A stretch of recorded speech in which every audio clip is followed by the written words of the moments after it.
Jay Jarka is there? Yes, please.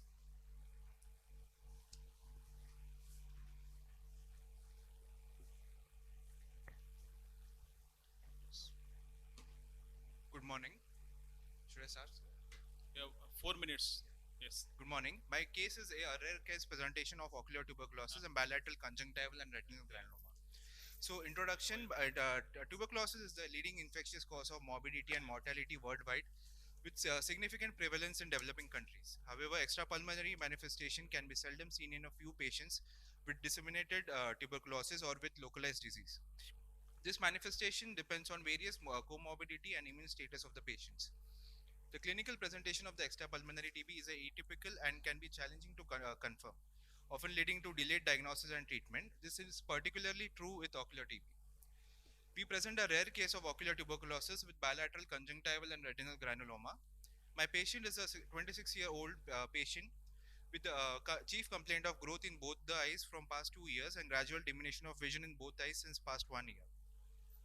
No history of similar complaints in the past, no history of any systemic illness or skin conditions, no past ocular history, ocular medication history, systemic medications, comorbidities or allergies. Personal history: no history of any addictions, vegetarian diet. No history of similar complaints in the family. On examination, he was well oriented and moderately built. Vitals were normal and systemic examination was normal. Vision was 612, both the eyes improving till 6.9 with +1 diopter, and near vision was 9.8. On slit lamp examination, in the right eye, there was irregular growth of size 9 mm by 5 mm by 4 mm in inferior fornix. In left eye, it was 8 mm, 5 mm, and 4 mm with draining sinus. Rest of the slit lamp was normal.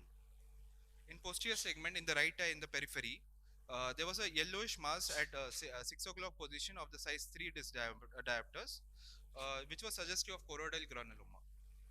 So, clinical suspicion of ocular tuberculosis was made. Montos test was positive, but chest X-ray showed no evidence of pulmonary tuberculosis. An incisional biopsy was done of both conjunctival granuloma specimen and was sent for ZN staining, KOH staining, mycobacterial and fungal culture, which was all negative. The real-time PCR test also showed negative report. On excision of the bilateral granuloma, which was sent for histopath, there was fibrocollagenous tissue lined partially by squamous epithelium with extensive ulceration surrounding by dense acute and chronic inflammatory cell infiltration. So, based on the clinical suspicion alone, with histology report and positive Montor test, anti-tuberculosis treatment was started for the and with consultation of the pulmonologist. So, post which patient responded well to the treatment, showing regression in the choroidal granuloma. So, ocular TB presents as various forms, which can be adnexal, posterior segment, anterior segment, and neurophthal, which makes it difficult to diagnose. So, in conclusion, ocular TB is a rare extrapulmonary form of disease which should be not be underestimated, considering its potential impact on the visual loss in the patient diagnosed with the disease. It still represents a major diagnostic and therapeutic challenge due to its heterogeneous clinical manifestation, mixed ocular tissue involvement, lack of diagnostic criteria, affordability of the gold standard test, and therefore, as an ophthalmologist, we should always have a TB in our mind while evaluating a patient. Thank you. Thank you, Dr. Jay. Nice presentation. I have one question. Mantu, what was the value? You told it is positive. More than 10, sir. How much? More than 10 minutes? So, in particular, this case? 11. It was 11, sir. 11 is a little more than. Okay, so you did not give steroid in this case, only ATT? Sorry, sir? Steroids, oral? Steroids was not given, only ATT. Okay, thank you. Yes. Good morning. I am Dr. Niti Agrawal. I am here to present a case of Marcus-Gunn jaw winking in congenital ptosis. Marcus-Gunn jaw winking syndrome is a congenital cranial disinnervation disorder with variable degrees of bifrotosis in resting primary position. It is associated with synkinetic movements of the upper eyelid during masticating movements of the jaw. It may be unilateral, rarely bilateral. We were presented with a 28 years old female who presented with the chief complaint of drooping of the left upper eyelid since birth, associated with upward flicking while chewing or swallowing. She also presented with dimness of vision and to prevent it, she tried to keep her mouth open. There was no associated difficulty in diplopia or deglutition, no history of hypertension or diabetes. The personal history and family history was within normal limits. General examination was normal. In ocular examination, the right eye vision was 618 and 612, which was best corrected to 6 by 6 in both the eyes. On examination, the head posture was within normal limits. Lid crease was absent in the left eye, and palpebral fissure height was reduced in the left eye to 7.5 millimeter. MRD1 and MRD2 were 2.5 and 5 millimeter in the left eye. Marginal crease distance could not be seen in the left eye. Levator function was fair in the left eye, 11 millimeter. Bell's phenomenon was good, and moderate Marcus Gunn jaw winking phenomenon was present. This is the patient, and we can see the flickering of the eyelids with the movement of the jaw. The eyes test was negative. Corneal sensation was within normal limit. Bell's phenomenon was within normal limit. We did the preoperative investigations and we proceeded with the treatment. We did unilateral LPS resection with tarsofrontalis sling under local anesthesia. This is the postoperative day 1 picture. And the postoperative day 14 picture, you can see a happy patient with no flicking of the upper eyelid with the movement of the jaw. So, Marcus Gunn jaw winking syndrome, there occurs a coordinated synkinetic movements of the upper eyelid and jaw as a result of abnormal connection between motor branches of trigeminal nerve and superior division of oculomotor nerve. The most acceptable theory behind this is aberrant connection, which may be cortical, internuclear, infranuclear, or peripheral. The other ocular associations may be strabismus, superior rectus palsy, double elevator palsy, anisometropia, and amblyopia, which decides the mode of treatment. The treatment options include medical care and surgical care. If the patient presents with any anisometropia and amblyopia, it needs to be taken care first, and then we proceed with the surgical care. If the patient is 1 to 2 years old, we need to wait because general anesthesia becomes safer if the patient is more than 2 years. In moderate to severe ptosis, we proceed with resection of LPS with unilateral or bilateral frontalis suspension. In severe ptosis, a supramaximal resection with frontalis suspension is necessary to prevent less correction. In conclusion, we can say that Marcus Gunn jaw winking syndrome do not cause any other symptoms except jaw winking in majority cases. Affected children should have their vision tested to diagnose amblyopia at earlier stage and to be treated accordingly. The treatment is indicated if the disease nature is moderate to severe and causing some visual disturbance for cosmetic purposes. Prognosis is usually good in majority of the cases. Thank you. Thank you. Thank you.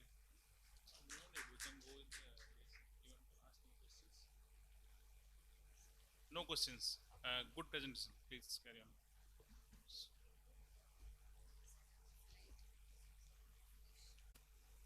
Neetu Kumari is not there. She is not there. Okay.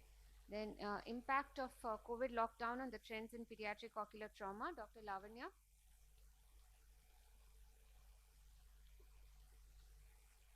Okay. She is not there. Dr. Rakhi. Puschus retinopathy with dramatic improvement with IV methylprednisolone. Dr. Rakhi, she's there. She signed. Okay, if she comes in later, then we'll see probably. Okay. Dr. Deepak Chaudhary.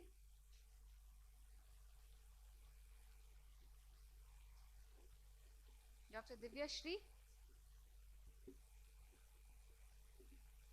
Dr. Divya Shri is going to present on exudative variant. Good morning, everyone. Thank you, AIOS, for this wonderful opportunity.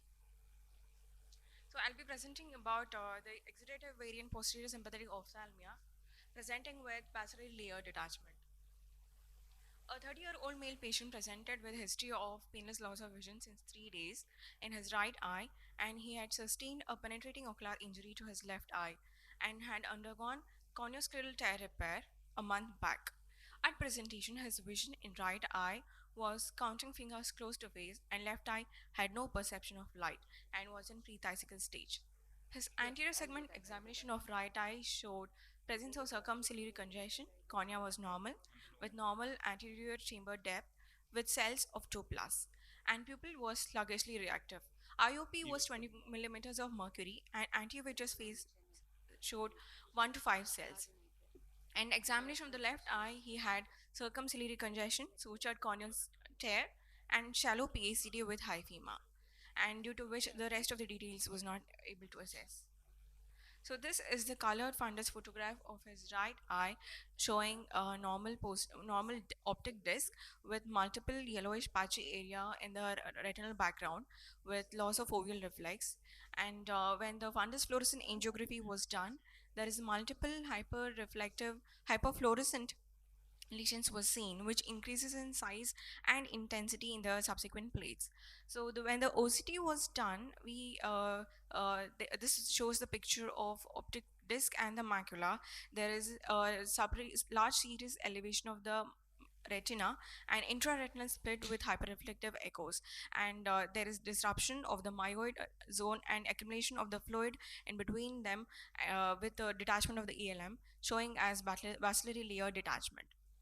So looking at his history and presentation, we diagnosed him to be as having sympathetic ophthalmia in the right eye, and we evaluated him for any contraindication for the steroid management or the immunosuppressant, and we started him immediately on IV methylprednisolone for up to 3 days, followed by oral steroids for up to 2 weeks, supported with methotrexate of 15 milligrams per week with folic acid.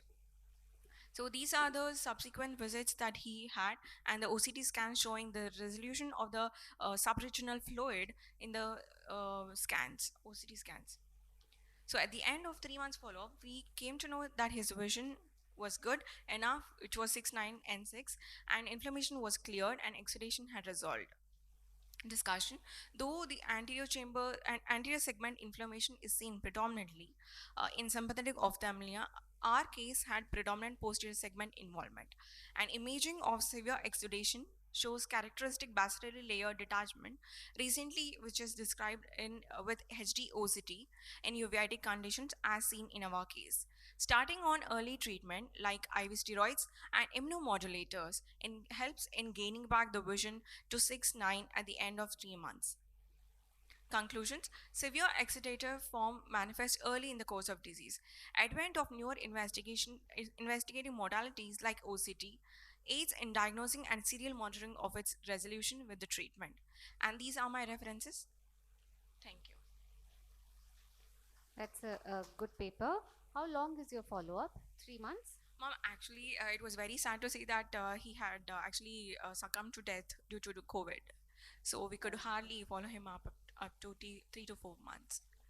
Oh, okay, okay. Nice presentation, Dr. Divyasri. Just one comment technically.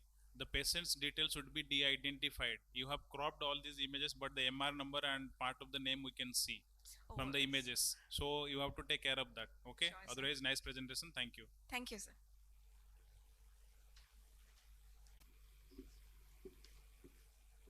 Okay, good morning. So I'm Dr. Prabita. I'm going to present a challenging case of spontaneous closure of full thickness macular hole with posterior uveitis in a case of sarcoidosis. So, coming to the disease, sarcoidosis is a multisystem disorder characterized by the presence of non-caseating granulomas in various organs. This disease characteristically presents with reticular opacities in the lungs and bilateral hilar lymphadenopathy.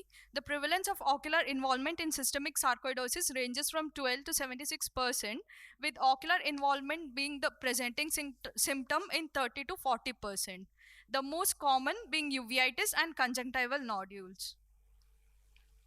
So, ocular inflammatory diseases can cause sight loss by macular involvement. Cystoid macular edema is the principal sight-threatening complication in uveitis patients. And macular hole is a rare complication following posterior segment inflammation and is rarely reported. So, a 60-year-old lady presented to us with chief complaints of pain and redness of both eyes on and off since 2 years. She was treated elsewhere and was on prednisolone 1% and atropine 1% eye drops. She had a history of low backache and shoulder pain on and off since 3 years. She had a history of dry cough since 6 months, and she was a known case of hypertension. So on examination, the visual acuity in her right eye was 6/6 and in her left eye was 6/36, which was not improving, and intraocular pressure was normal in both the eyes. Coming to the anterior segment findings in the right, anterior segment and posterior segment findings in the right eye. So there were few pigments in the cornea, traces of cells and flare. Posterior synechia was present. There were pigments on the lens capsule, and fundus showed normal cup disc ratio with disc hyperemia and vitreous cells. There was vitreous haze and cells. In the left eye, there were fine keratic precipitates in the cornea. Cells and flare were seen. Posterior synechia was present, and there was fundus. Fundus findings were inferior vitreous cells, and a punched out lesion was seen in the macula, and there was vitreous haze and cells. The findings were more in the left eye as compared to that with the right eye. So on systemic evaluation, the patient was found to have erythematous plaques and panniculitis like lesions on the shin, and Mantox was negative. Serum ACE level was 59, it was elevated. CT thorax showed subpleural lymph nodes, mediastinal lymphadenopathy, and mosaic attenuation due to small airway disease, suggestive of small airway disease. So the case was referred to immunologist, and a thorough workup was done and was diagnosed to be sarcoidosis. So topically, the patient was treated with prednisolone 1% eye drops 8 times a day with weekly tapering, and hometropin 2% eye drops twice a day. And systemically, the patient was given prednisolone 40 mg once daily with tapering, and tablet mycophenolate mofetil 500 mg once a day. And visual acuity was recorded, and OCT was performed in the first visit and subsequent visits.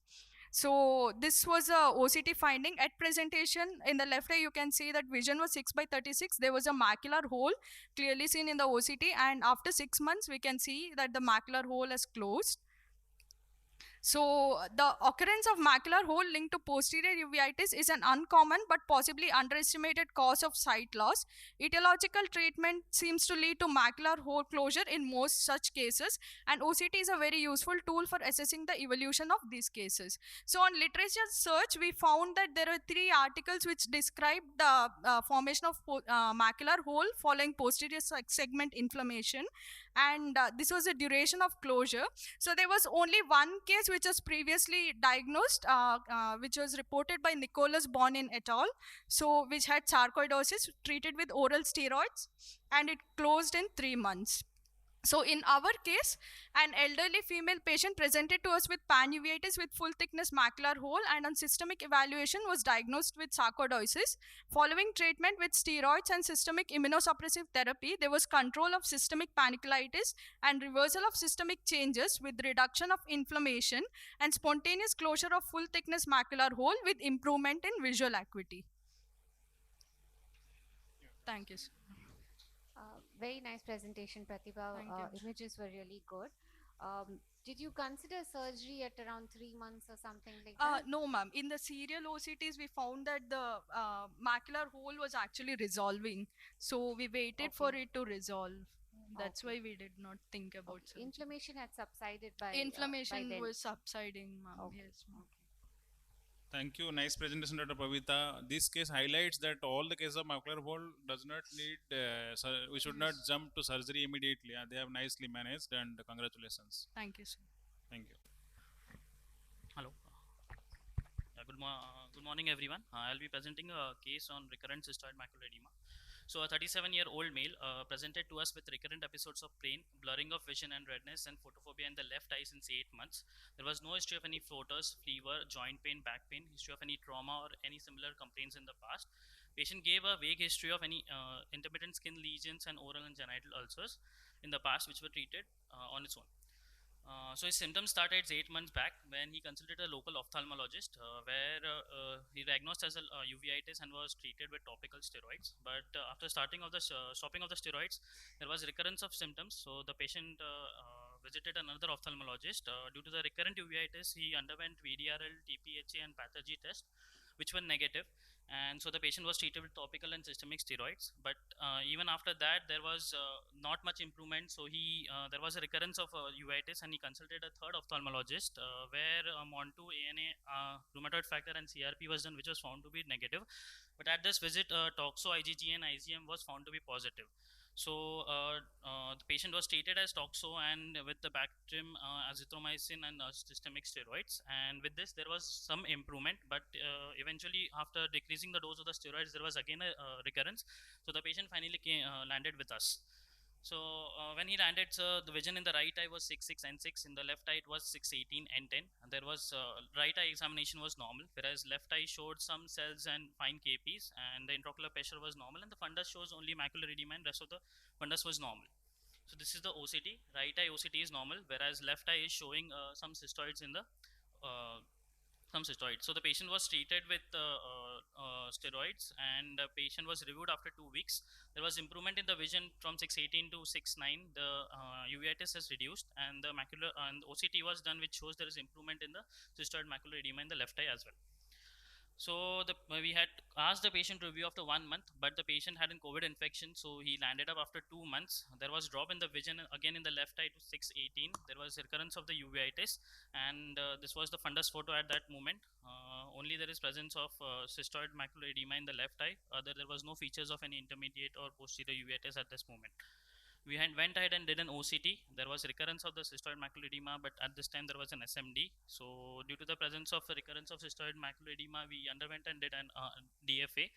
DFA right eye was normal. In the left eye, it showed the hyperfluorescence of the disc along with the vessel staining and the typical flower petal appearance of the cystoid macular edema. And in the periphery, there was a capillary leakage. So at this moment, we were suspecting a small vessel vasculitis, and with the history of genital and olar ulcers, we went ahead and sent the patient to the rheumatologist for with a suspicion of Behçet's disease, and the patient was treated with prednisolone and hometropine in the left eye. The patients underwent the battery of tests, which all were negative at this moment, and the HLA B51 was still awaited. So we treated him with systemic steroids, and with the systemic steroids, after 1 month, there was improvement. The vision had improved to 6, 7.5, and there was some cells, but at this moment, his IOP has decreased, and HLA B51 was found to be positive. So the diagnosis of this was the fundus photo and the OCT, which shows improvement. The diagnosis of Behçet's was made, but unfortunately the patient was a steroid responder, so he was treated with anti-glaucoma medications, and his IOP was controlled. Presently, the patient is doing well, and he started on immunosuppressants also. So the take-home message is that detailed medical history is crucial and can help identify potential underlying systemic conditions, and which can help guide the diagnostic investigations and influence the treatment. In our case, FFA and OCT was an essential tool which help us to diagnose a subclinical vasculitis which was not seen clinically. So this plays an important role, and a good teamwork between the ophthalmologists, physicians, and rheumatologists is important in a case of uveitis. Thank you.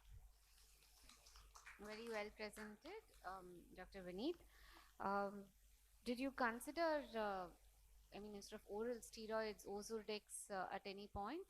Not right in the now, beginning? ma'am. The patient was no, young. Now, of course, he's a steroid patient responder. was young, ma'am, and also the lens was clear, and it was improving with the steroids, ma'am. So we didn't consider Ozurdex at that moment. Because unilateral instead of giving oral steroids, especially during COVID time and all that, yes, ma'am. That would have been an option. Nice case, nice case. Also, this highlights that we need to be careful about the pressure, intraocular pressure, and other subspecialty apart from retina, though the patient presented with retina. Nice case. Thank you. Very Thank you. Patient was started on a tapering dose of oral steroids, starting with 1 mg per kg body weight. Over the next 6 months, the patient had improved over these tapering oral steroids. The disc edema had resolved, hemorrhages had resolved, SRF had gone, and the arterial occlusion was also resolving. Over a period of time, the OCT also showed the macular foveal contour had come back to normal, the choroidal thickness had reduced, SRF had come down, and even the disc edema had resolved. At the end of 1 week, even on the B scan, we saw improvement in the thickness of the retinochoroidal layers. So this is our patient at the end of 6 months, where the patient completely resolved and gained a vision of 618 when he had started with 1/60.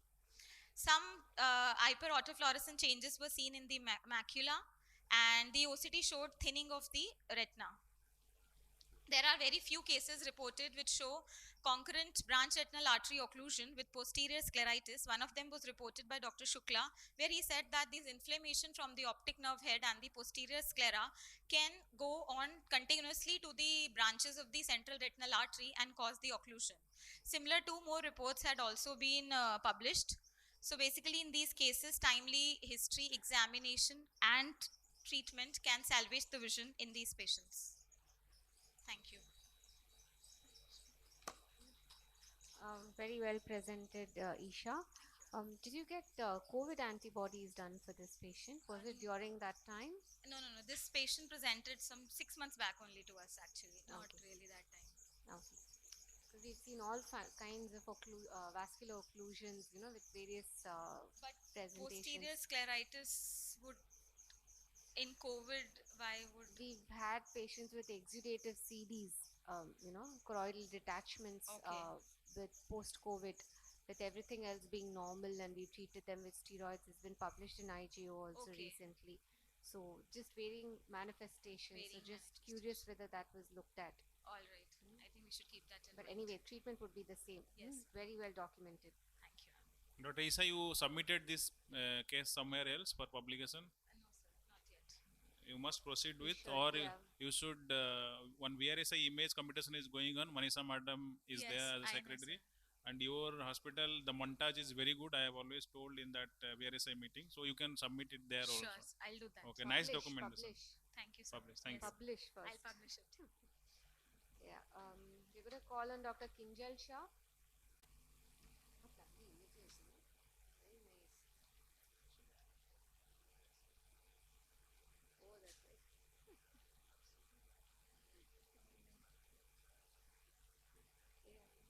Good morning, everybody. I shall be presenting a micropulse laser which was used in PCV. We had a 68-year-old male who had come to us with chief complaints with gradual defective vision in the right eye since 3 months, along with metamorphopsia. So the PCVA in the right eye was 69N8 and the left eye was 69N6. This was the fundus photo showing a serous PED in the center of the macula in the right eye, and the left eye only few RP changes were seen. The central foveal OCT scan showed a serous PED along with little subretinal fluid, whereas the left eye was almost normal. So the right eye OCT sections showed a thumb-shaped PED along with a hyper double layer sign, and then that's why we intended to do a DFA and ICG. So early ICG frames showed us multiple nodular hypercyanescence surrounded by the rim of hypercyanins, which was a hot spot which was seen along the superotemporal arcade, which highly suggested a polyp. So the sections through the polyp was a tall peaked PED along with a hyper DLS sign which was seen. This is a DFA ICGA. So the DFA showed a leaking points corresponding to the hotspot in the early and mid phases. The DFA OCT showed the same tall peaked PED at the level of polyp and along with the hyper DLS sign. So the diagnosis made was right eye polypoidal choroidal vasculopathy, and the patient was advised intravitreal injection Eylea, but he opted for Razumab, and a week later micropulse laser was given to the polyp with 10% duty cycle and 300 milliwatts power with spot size 200 and grid was 5 by 5. 1 month later, what was noticed is that there was a dramatic collapse of the PED at the very next month, and the OCT was almost flat in the right eye. 3 months later, also the patient was stable with the vision along with the OCT having no PED signs. But July, which was 6 months later after micropulse, there was a small recurrence of PED, and we decided to wait and keep the patient under regular follow-up. Later in October, there was a slight increase in height of PED, so we thought that we might have to inject again. But in January, when the patient followed up, there was no increase in the height of PED. So till now, the vision is 6.9 and 6 stable, and the patient is not treated any further after that micropulse laser. Thank you. Very well presented, Kinjal. Do you have OCT angiograms of this patient? No, ma'am. Octa was not done. Octa was not done. Okay. Because sometimes, even though it's not exudative, you'll still have the vascular network there. We were thinking of repeating an ICGA to see if the polyp has regressed or not now. Sure, of course. Yeah, that would be confirmatory. Also, how many patients of IPCV have you all done this micropulse laser for? Do you have any case series? Only if it's no, not we've not mentioned any case series, but yeah, sub-4 we do micropulse, but we have not seen such a dramatic response within a month of the PED collapse with micropulse. But what was the reason to do the laser? You had given the anti-VEGF. Anti-VEGF, yes, Would you have not wanted to wait for to see the response?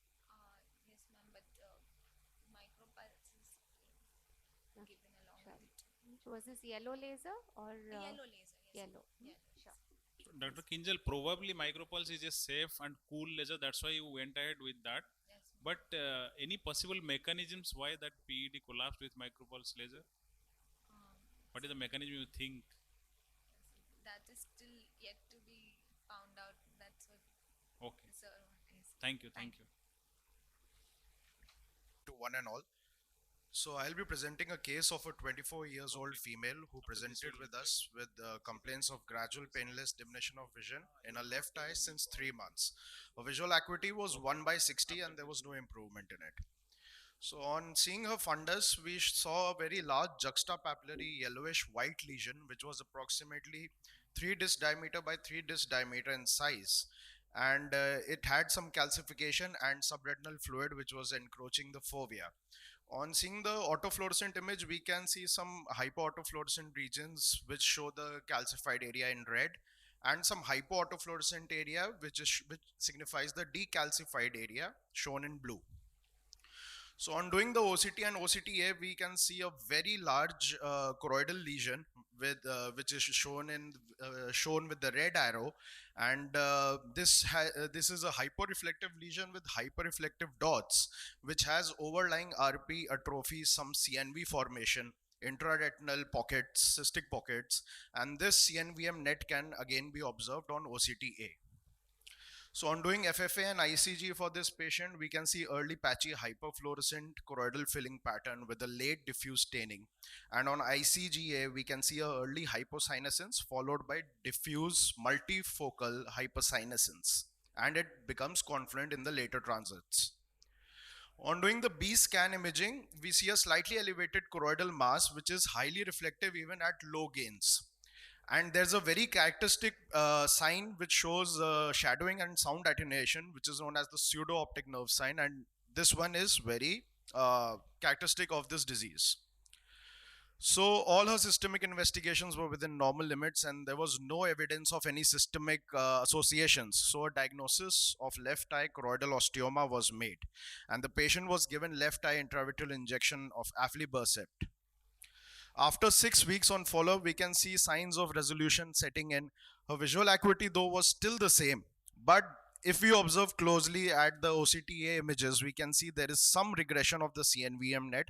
So we decided to go again with the second dose of the same injection. On 12 weeks, her maximum resolution was observed.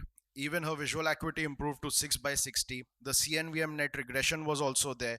The IRF pockets resolved, and even the lesion, which was the choroidal lesion, it also started regressing.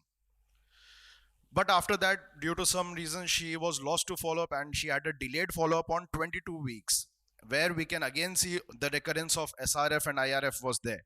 And again, she was injected with aflibercept.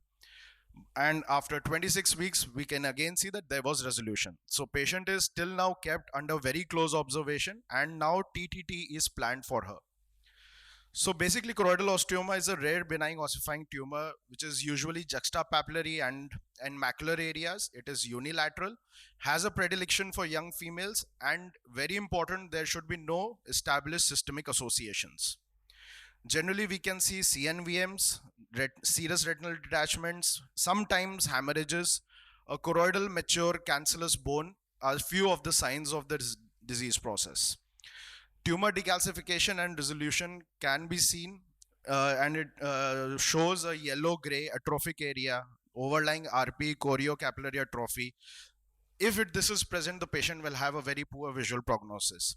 And this might be spontaneous or it might even be triggered by laser photocoagulation or PDT. So generally, we have no standard treatment for osteomas, but we need to treat the complications which are due to CNV or SRF. And we have the options of anti-VEGF injections and laser therapy in the form of transpupillary thermotherapy, photodynamic therapy, and even laser photocoagulation in some cases. Thank you for your time. Nice presentation. For the sake of the audience, before we go for FFA or ICG, BCG is a very handy and non-invasive tool with which we can screen these lesions of choroidal osteoma. Ultrasound, I'm telling. Ultrasound. You have already shown. I saw. That. I did all the multimodal imaging in this case. Yes. That is sir. for the sake of presentation, but for clinical diagnosis, we should go with, because that is there just next to our cubicle. So we can do that. After that, we can confirm. Nice documentation. And maybe you can try some more injections before embarking on TTT, because sometimes So TTT. she has been already injected with 5 injections, and Okay. I just showed you 4 injections. She has had 3 injections of aflibercept and 2 injections of brolucizumab till now. So she has a seesaw pattern. Okay. Till the time the effect of that injection is there, her fluid goes down, the lesion starts getting decalcified, everything regresses.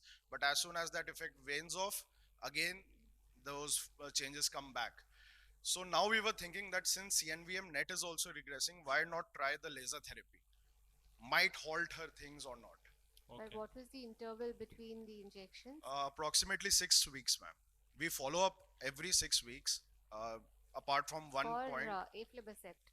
For aflibercept, yes. But after brolucizumab, that period has increased to 10 weeks to 12 weeks. But what is the reason for switching from? Because, ma'am, again, it was recurring. So since we gave her 3 injections of that, 4 injections of that, and again we were seeing that there is the same pattern, we thought, why not we try with the latest molecule and see what is the effect coming. I don't think brolucizumab has been used in osteoma. No, not yet. Yeah, not you yet. should put that up as a case report. Actually, yeah, we are planning to do that, ma'am. Yes, yeah. Nice but, case. 5 injections is not much. Not much. So yeah, don't lose hope and please continue treating her. Sure, ma'am. Dr. Vikas Sharma, post fever retinitis. Morning, everyone.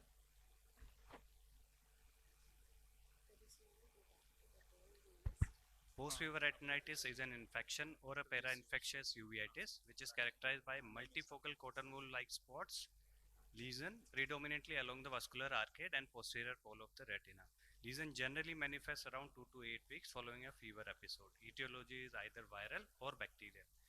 It generally occurs in tropical region with no age and gender predilection. We present a series of 4 cases of PFR and their management outcome with oral doxycycline therapy. My first case is a 35-year-old male who presented to us with sudden onset painless diminution of vision in both the eyes. He is following an episode of flu-like illness 2 weeks before the onset of ocular complaints. His present visual acuity on presentation was 6/24 and 6/60. On his positive clinical finding, he had a patch of retina along the inferior arcade with some associated venous sheathing as well as few hemorrhages. However, in the left eye fundus picture, the picture was little serious. He had multiple area of retinitis with lipid exudation in the macula, with corresponding FFA showed vascular leakage, and OCT had neurosensory detachment, more in the right eye as compared to the left. We treated him with oral doxycycline 200 milligram BD. He had an excellent visual recovery in the form of clinical improvement as well as complete resolution of SRF. My second case is a 26-year-old male who also presented with diminution of vision in unilateral presentation. He had a fever with rash 1 month back. His visual acuity on presentation in right eye was 3/60. He also had a similar retinitis patch with lipid exudation in the macula, leading to elevation of macula and subretinal fluid with some intraretinal cystic spaces in the right eye. We treated him again with the oral doxycycline. He had a good visual recovery of 6/9 at the end of treatment. My third case is a 32-year-old male, painless progressive diminution in both eyes. He had almost similar picture in both eyes. He had trace cells in the anterior chamber as well as in the vitreous. He had almost similar picture in both eyes in the form of neurosensory detachment. He also improved significantly with 6/9 at the end of the treatment with oral doxycycline therapy. My fourth case is slightly different. She is 25-year-old working female with no known comorbidity. She had a gross diminution of vision in the form of finger counting at 1 meter. She had a unilateral presentation. When we did her FFA, the disc was leaky. She also showed neurosensory detachment in the right eye. We started her on oral doxycycline and she had a complete resolution of SRF. We focus our investigation only for those cases who has fever as well as retinal involvement. We could come to a definitive diagnosis of case 1 and 2 in the form of rickettsia was diagnosed and CRP was raised in case 4. Despite having different clinical picture or a different diagnosis, they all had an excellent response to oral doxycycline therapy. Though the disease is self-limiting, observation can lead to some restoration in vision. However, studies suggest that bacterial retinitis should be treated with antibiotic and steroid combination. However, steroids are only for viral retinitis cases. We treated all the patients with doxycycline because of the similar spectrum of antibiotic sensitivity. Oral doxy is a safe and short-term use in cases of diagnostic difficulty. It may be prudent and not harmful to start doxy in such cases initially. To conclude, post-fever retinitis is an emerging ocular insult. An antecedent history of flu-like illness and characteristic retinal findings makes it an easy differential diagnosis. Oral doxy has an anti-inflammatory and immunomodulator property and can be started empirically for clinical suspected PFR. Treatment can be modified and oral steroid can be added. A proper history taking, timely intervention can halt the disease progression and save the vision. Thank you so much. Very well presented, Dr. Vikas. Probably this is also a self-limiting, self-resolving disease. It is, ma'am. So what happens is, I'm not a retina specialist, ma'am. A patient comes to us from a very far away forward areas location. So till the time we send those patients to a retina specialist, most of the time the battle is lost and we want them to have a speedy recovery. And doxy being a very safer drug, we can also be tried. And it has very less side effects. So yeah, it's absolutely a safe drug. I think the dermatologists and general physicians use it quite liberally. So that's a good choice of drug. Yeah, it's very nice to be reminded of that. And I'm glad you didn't start off oral steroids in the beginning also. Yeah, we had oral steroids in our mind, ma'am, but few studies suggest that even it acts as a double sword in cases of bacterial retinitis. And your follow-up would be longer also in those patients, probably. Yeah, very well presented. Thank you so much. Nice presentation. Next, Dr. Rakhi. Good morning, everyone. I'll be presenting a rare case of Prussia's retinopathy. So I'll be reporting a rare case of Prussia's retinopathy, which showed rapid improvement with IV methyl prednisolone alone.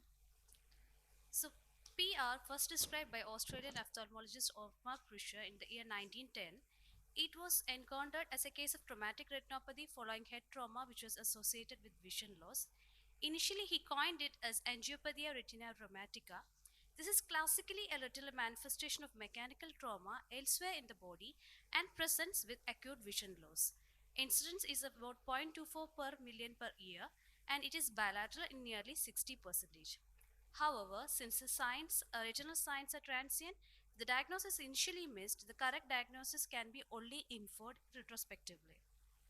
So ours was a 28-year-old young man who came with a history of road traffic accident 3 days after he occurred the accident.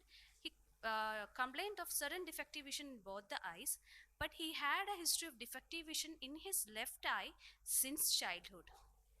On presentation, his best corrected visual acuity was 21/25 in the right eye, CF in the left eye. Rest of the anterior segment was normal except for a 4 mm pupil, but was reacting well to direct as well as concentric reflex. Fundus showed a hyperemic disc with peripapillary whitening, perivascular clearing along the vessels, along with cotton wool spots-like pictures, which is actually Prussia's fleckens, along with few pre-retinal hemorrhages. So this was a fundus picture in the right eye, and in the left eye you can see it was a large myelinated nerve fiber layer which is already involving the disc. So we did a FFA which revealed a peripapillary arterial blockage as well as areas of block fluorescence from the cotton wool spots and hemorrhages not involving the fovea. Late angiographic features released some mild leakage from small vessels near the areas of cotton wool spots not involving the fovea. Multifocal ERG was also done and revealed overall reduced wave amplitude in the right eye. Absence of findings in the left eye may be actually due to that protective effect from the thick myelinated nerve fiber layer. So we made a diagnosis of unilateral pustular retinopathy, and we started him immediately on IV methylprednisolone 500 milligram OD for 3 days, and consequently was continued on oral steroids 40 milligram for almost 1 week. On follow-up, within 1 week, his best corrected visual acuity improved to 20/30 in right eye, CFCF in left eye. Right eye showing resolving precious plaque and no disc edema, hyperemia or macular edema. OCT revealed minimal ellipsoid layer changes, but with not much intraretinal or subretinal fluids. And OCTA also showed a preserved foveal architecture. So the specific retina appearance of PR is due to occlusion of peripapillary terminal arterioles, which supply the superficial peripapillary capillaries. Proposed mechanism is an endothelial damage leading to trauma, leading to activation of C5 component complement system, which predisposes to aggregation of leukocytes, which embolize and block the small arterioles, causing infarct at the capillary bed. There are multiple traumatic as well as non-traumatic causes for PR, and it can present either binocularly or monocularly. So there is a diagnosis criteria which was put forward by Dr. Mugul. So this includes presence of pustules, flecken, presence of retinal hemorrhages, cotton wool spots, probable or plausible explanatory etiology, complementary investigation compatible with the diagnosis. A minimum 3 out of this 5 is required to fulfill the criteria. Pustules, flecken pathognomic of PR but can be absent in nearly 50% of the cases. And there is a clear zone of nearly 50 microns on either side of the retinal vessels, and this is because of the presence of capillary free zone around the vessels and presence of high oxygen saturation. There is no specific treatment concord in the treatment, but many practitioners advocate observation alone, whereas some employ early corticosteroid treatment. Review of literature shows that there is a role for IVMB but with late response. However, few other studies claim that there is no specific benefit. But our case was unique because there was rapid visual recovery within 1 week. So to conclude, there is a paramount importance to raise awareness towards this different clinical presentation. Current studies are invaluable. Therefore, further research is mandated. Thank you. Nice presentation, Raki. But when you're making your slides, just be aware that you need to have some kind of contrast. If you have like green slides with white on it, you can't really read it well. And red and green are colors that you would want to avoid, Yes. because of colorblind issues. So just keep that in mind when you prepare your slides. And I would think one case is just too early to, comment Yes, yes. about the probable. Yeah, but very interesting case. So, Dr. Aki, nice presentation. In your last but one slide, you showed that Agarwal et al. That paper is having actually a series of cases. Otherwise, it is all case reports only published in literature. As you have rightly told, there is no concession whether to go for the steroid or observation only. In fact, we have a series of unpublished data where we did not find any big difference between these two. So we have to weigh the benefit of steroids, especially in road traffic accidents, keeping in mind the crash study, the mortality Yeah. was higher. So we have to take care, consider the other things, systemic things also while giving steroids. Otherwise, nice presentation. As madam has told, your these fancy works were actually covering the posterior fleckens which are present nicely in between the vessels. You can see nice diagnosis of posterior retinopathy. Thank you.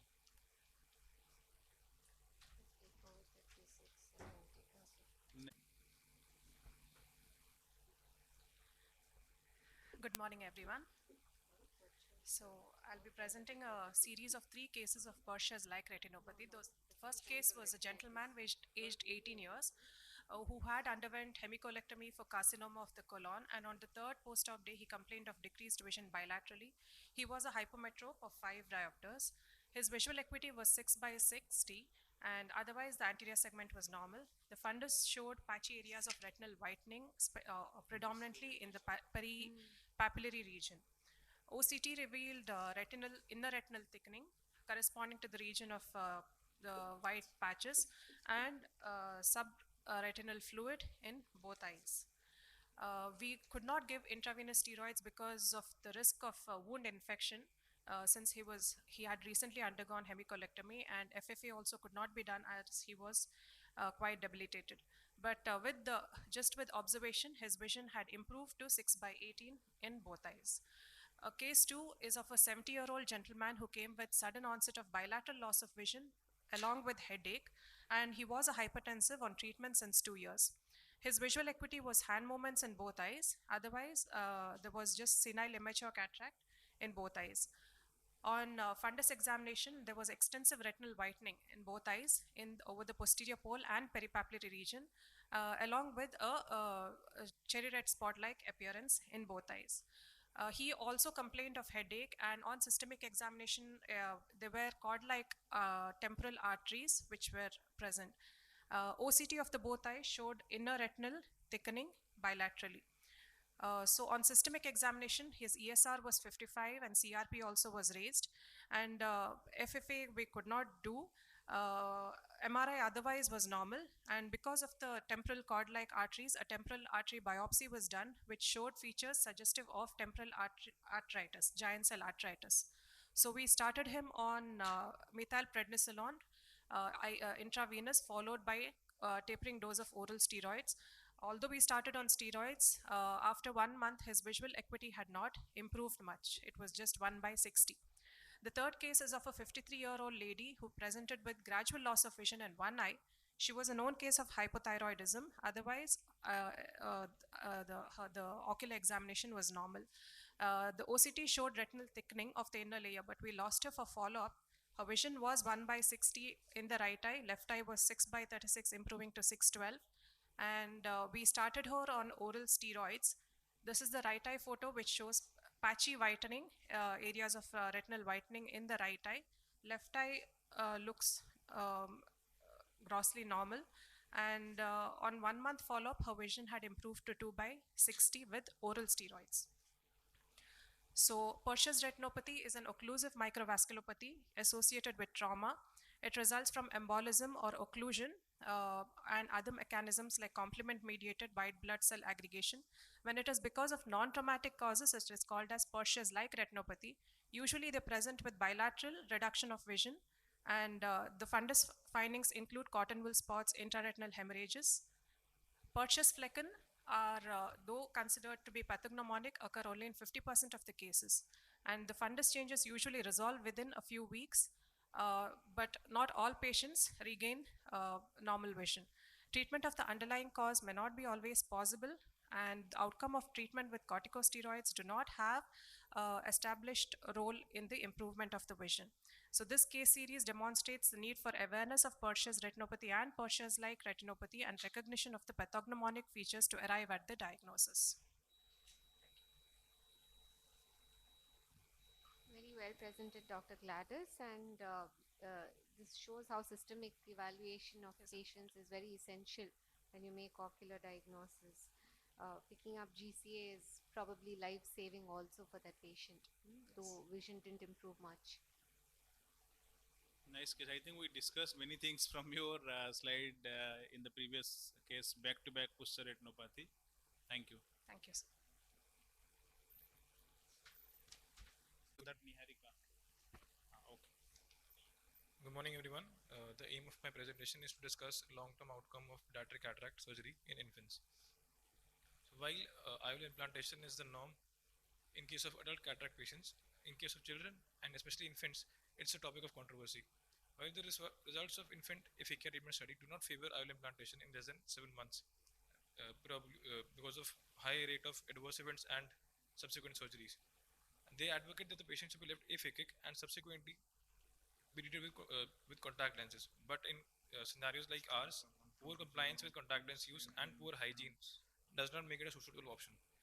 Fewer case studies from developing countries actually favor IOL implantation in such patients. One such study done at our center showed low case of adverse events and additional surgery requirements in IOL implantation in infants at a follow-up of 3 years.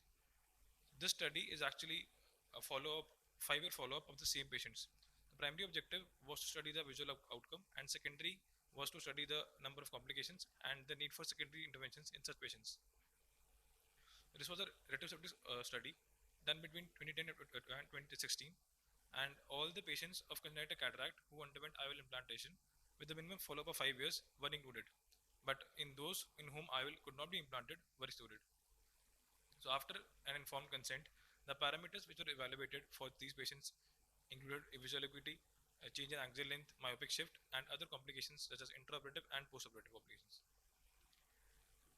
SPSS software was used for analysis, and coming to the results, 71 eyes of 42 infants were included, with the mean age being 6.4 months of the patients, and the average follow-up was about 5 years. 41 eyes got operated before 6 months, and 30 underwent surgery after 6 months of age. 3 patients had positive torch spectrum. The mean BCVA was 6 by 30 in these patients, and as high as 7 patients had a visual acuity of more than 6 by 12. The mean myopic shift was about 6.3 diopters in these patients. Ocular hypertension was seen in 5 patients, but none of them had any vision-threatening complications. No difference was observed in the visual acuity in less than 6 months and more than 6 months. The rate of secondary procedures was about 27% in the study, with membranectomy being done in 17 patients, IOL exchange in 1, and 1 patient needing pupilloplasty. These were the main factors which affected the myopic shift, with additional surgeries such as membranectomy, PHPV, and the first refraction post-surgery showing significant correlations. In our study, we took a difference of about 7 diopters as large myopic shift at a follow-up of 5 years, and these patients showed a change of axial length as high as 5 mm. A main association which was seen in such patients was that of secondary procedures, with patients who underwent membranectomy showing a myopic shift of about 8.9 diopter squares. So to conclude, primary IOL implantation can be taken as a safe option in such patients, and in our study, optical visual outcomes and lower rate of surgeries was because of rigorous post-operative topical steroid therapy. In IITS had actually shown a high rate of glaucoma also, but just the placement of an IOL should not be taken up as the reason for increased IOP, and other factors such as surgical method and other ocular abnormalities should be given adequate weightage also. And as in our study, membranectomy has shown a positive correlation. Therefore, a good cortical cleanup after a surgery and other alternative methods such as posterior optic capture should be thought about to avoid a high myopic shift. Thank you. Shubham, you are doing residency there now, or you are? So I'm doing final year student. Final year. So 2010 to 2016, you collected the data. 5 years follow-up 2021. Yes. So it has been 2 more years. You have published this or not? This data? Not yet, sir. Why? Sublin ma'am did not help you in this? Sir, we are pursuing it. We actually are planning to submit it. Okay, you should do it earlier, na? Because see, I can calculate whatever you told. We have not forgotten. So you should publish it very early. Otherwise, it will be old. Somebody else will publish. Okay. Thank you. You have a good case series, so you should put it out there for every, because a lot of people are still leaving these babies a fake egg, you know. So when you have significant data, it also becomes your responsibility to put it across to the other pan-ophthalmologists out there. It's in the pipeline. We are planning Yeah, for it. yeah. Very good data. Thank you, ma'am. Yes, Sandhya. Good, Sandhya. Yes. Dr. Sandhya will speak to us on optic disc edema in ANA positive juvenile idiopathic arthritis, a diagnostic dilemma. Good morning.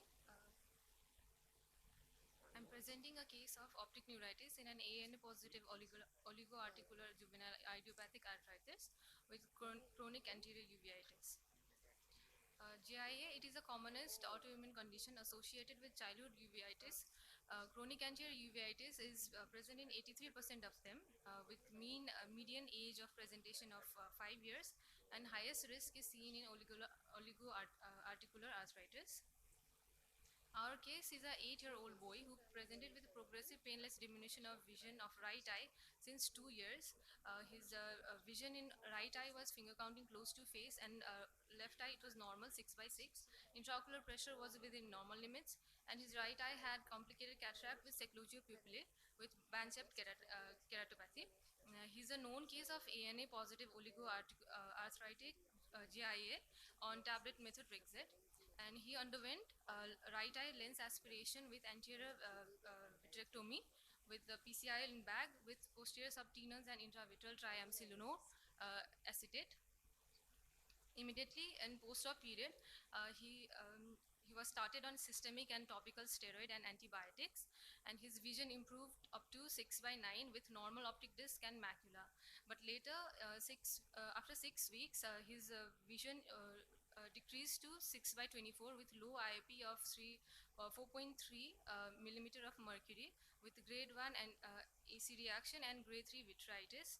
There was optic nerve head swelling with macula and rest of the fundus normal, and contrast sensitivity was decreased to 1.2. And with the clinical diagnosis of optic neuritis, he was started on pulse therapy of IVMP for 3 days, followed by oral steroids. However, there was no response. Vasculitic profile and MRI was done. All except ANA was positive in this patient, and axial T2 MRI showed optic nerve head edema. Rheumatology consultation was sought, and he was shifted to adalimumab. After 3 weeks, there was improvement of vision. Contrast sensitivity was up to 1.8, and there was resolution of anterior uveitis and vitritis, but there was still persistence of optic nerve head swelling. But after 6 weeks of adalimumab therapy, there was resolution of optic nerve head swelling with a quiet eye, and it was given for about 12 weeks, and vision was improved to 6/9, which maintained for 3 months. But of 12 weeks later, he was again presented with mucus plaque keratitis with mild anterior uveitis, vitritis, and vision of 6/60. So we restarted on adalimumab, but there was no response. So he was shifted to etanercept. The response was seen after 3 weeks with resolution of immune keratitis, anterior uveitis, and vitritis. And now he is maintaining his vision up to 6/9 with quiet anterior and posterior segment with normal optic head. So we had a diagnostic dilemma if it can be a sarcoidosis, but he was not responsive to steroids, and we had to shift him to immunomodulators. And another differential diagnosis was Behcet, but it is usually diagnosed between second to fourth decade, and this patient had no ulcer or vascular occlusive symptoms. So hence this is an unique case of GIA who developed optic neuritis with mucus plaque keratitis, which haven't been reported previously. Very interesting. Very nice case, challenging case indeed. You have managed it, and you should also put it for a publication, maybe IJO case report or something. We have started working on it. It's in completion. Okay, all the best. Thanks. Next, Dr. Niharika. Please. Good morning, everyone. I am Dr. Niharika. Now I am going to present a case report of anemic retinopathy. This is a case of a 30-year male patient presented with complaining of generalized weakness, dyspnea, bleeding gums, fever in emergency ward. He was noted moderately built and moderately nourished, and severe pallor was noted in the palpebral conjunctiva. And the vitals are: heart rate is 110 beats per minute, and blood pressure is 90/60 mmHg, and respiratory rate is 23 cycles per minute. On ocular examination, visual acuity is in right eye it is 6/18, and in left eye 6/12. There is no improvement with pinhole also, and anterior segment findings are normal. On slit lamp examination, pallor noted in the palpebral conjunctiva in both eyes. On fundus examination, there we can see the pre-retinal hemorrhages, flame-shaped hemorrhages and rod spots, and mild macular edema. These are the rod spots and pre-retinal hemorrhages.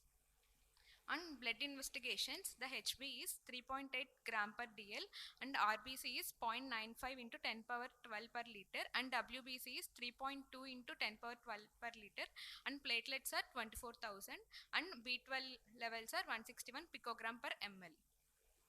He was diagnosed as macrocytic anemia with leukopenia and thrombocytopenia.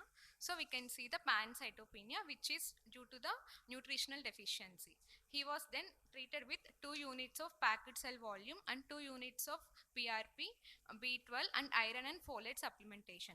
Later, after treatment, after 2 months follow-up, there is a resolution of symptoms and resolution of retinal hemorrhages, and there is an improvement of visual acuity too in both eyes. 6/9 was observed. On discussion, retinopathy secondary to anemia has been usually noted to be an incidental finding due to various underlying systemic conditions. The clinical picture shows hemorrhages, venous dilatation, infarction of nerve fiber layer secondary to hypoxia. The associated increase in intravascular pressure causes exudation, and rod spots are seen due to the inflammatory infiltrates, fibrin and platelets. Retinal edema, which is due to the microtrauma of the vessel wall, which causes raised transmural pressure, leak to leakage. And there we can see the Hordeg states, arteriolar attenuation and tortuous dilated veins also. Rarely we can see the optic disc edema, and which leads to the optic neuropathy. Thank you. Nice case, thank you.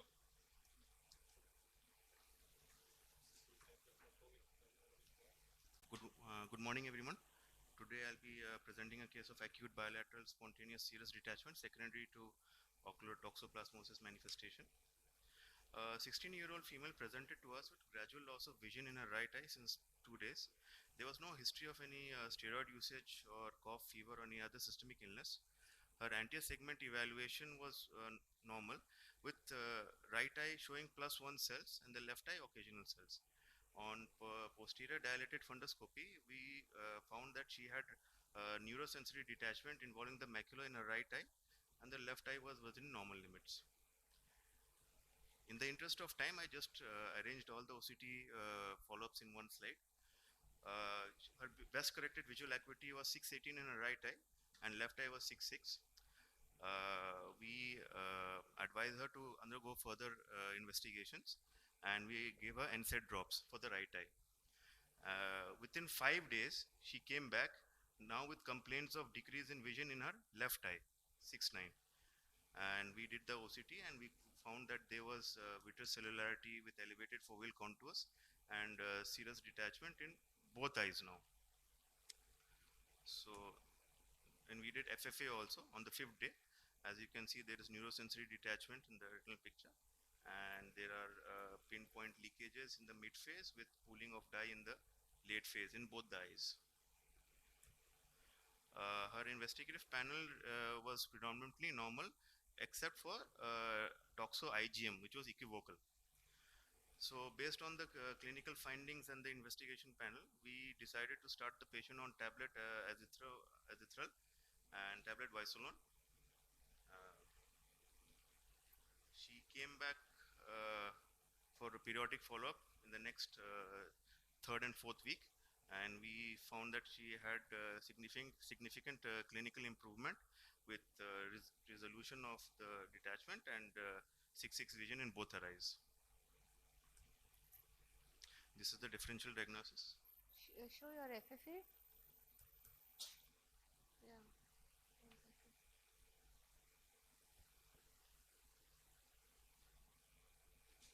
Okay. This is our differential diagnosis. Conclusion, based on the clinical presentation, fundus fluorescent angiography, OCT findings and positive serology, the patient was diagnosed as a case of atypical ocular toxoplasmosis with serous retinal detachment. The typical presentation is more characterized by focal retinochoroiditis adjacent to pigment chororetinal scar and vitreous inflammation. Atypical presentations include punctate outer retinal toxoplasmosis, retinal vasculitis, retinal vascular occlusions, rhegmatogenous and serous retinal detachment, optic neuropathy, and scleritis. These are my references. Thank you. You didn't consider Bactrim DS as your first choice? Bactrim DS, we did not want to give it to a 16-year-old at that time because the equivocal panel, that investigative panel. So azithromycin has a much better. 16 is almost an adult, I think. And why only 250 mg of azithromycin? No, actually she came to pediatric, so in the pediatric we gave her in that dosage, and she resolved also within 2 weeks. So there was no reason to change the drug or increase the dosage. So that is my. Okay. Nice documentation, nice images. Thank you so much. Keep it up. Anyone left